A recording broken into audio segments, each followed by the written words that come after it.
Hi and a very warm welcome. I'm Greg Parry, I'm a wellbeing specialist, and today we're going to take a look at a very sensitive subject because I love to explore all the issues that might be getting in the way of your well-being.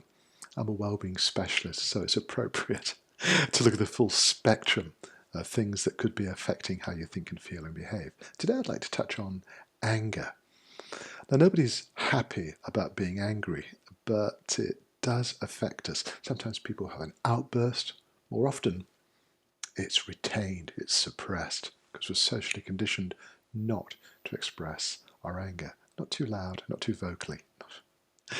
And what I wanted to mention today is that anger is largely a product of our early conditioning. It's amazing how situations, and more often individuals, can provoke the response of anger, can really upset us. But I'd like to suggest that our responses are based on early childhood conditioning. I don't know if you remember, but I certainly can recall parents, both of them, saying, "You've upset your mother, you've upset your dad. Look at what you've done." And we get this message imprinted in our subconscious that somehow we have this magical ability to make people feel things. So naturally we assume that people can make us feel things as well. And I would argue that people cannot make us feel anything without our permission. And we can experiment with this, because when you're reacting, particularly when you're having a negative reaction, getting angry or upset or frustrated, and you stop, you just pause for a moment, take a deep breath, and think about how you're reacting, how you're feeling. You suddenly realize that this whole stream of behavior is not inevitable. In that moment of pause, let's call it a little hesitation before you react, you can choose how or even if you want to react. Because there are plenty of occasions when you don't have to respond at all. You can just stay neutral and watch and observe.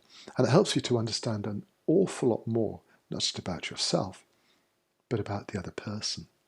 And we break this slightly crazy chain of behavior where we really believe that other people can make us feel things. Well, they can't without your permission. You have to agree to participate in this elaborate emotional interaction that creates specific emotional reactions. People can't make you angry without your permission. I know a lot of those knee-jerk reactions, a lot of those automatic pilot behaviors seem to just come from nowhere, but they are a product of early childhood conditioning, as I just said. There's also a fabulous tradition, well, it occurs in so many different cultures, that teaches us that whatever is upsetting us, whatever's making us angry in someone else's behavior or attitude, is often an extension of something we don't like in ourselves. Now, that is not a universal principle.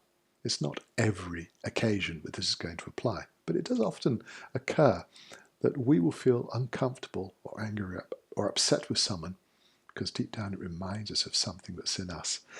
Yeah, I've looked at this and thought, whoa, yeah, I now know why I'm really upset or frustrated with this person. It's like it's a mirror. I'm seeing aspects of myself that need more work. But it's also a way for us to understand other people.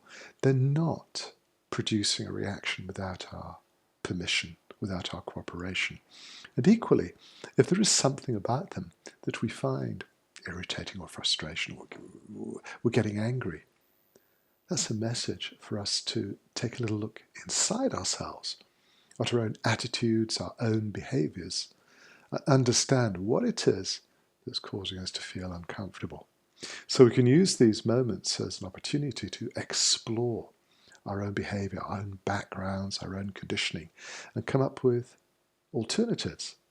Because in a moment when you're beginning to get angry, if you learn to disengage that flow of emotion, you can put something in its place. You can use indifference. You can remain calm and objective. You can decide to remain serene.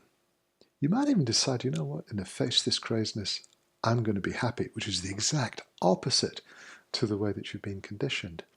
That is a very powerful state of mind to adopt, because obviously you are beginning to take greater control over how you think and over how you feel. And if there's one great evolutionary step that we can all aim for in this life, it's to gain greater control and understanding over our thoughts and feelings and behaviors. That truly is a road to progress. Now, if you have any comments or observations or even experiences you'd like to share, feel free to get in touch. My email address is in the description. You probably guess that I really enjoy sharing these ideas. It's what I do with individuals and organizations. And if it's been helpful for you, then for me it's been worthwhile.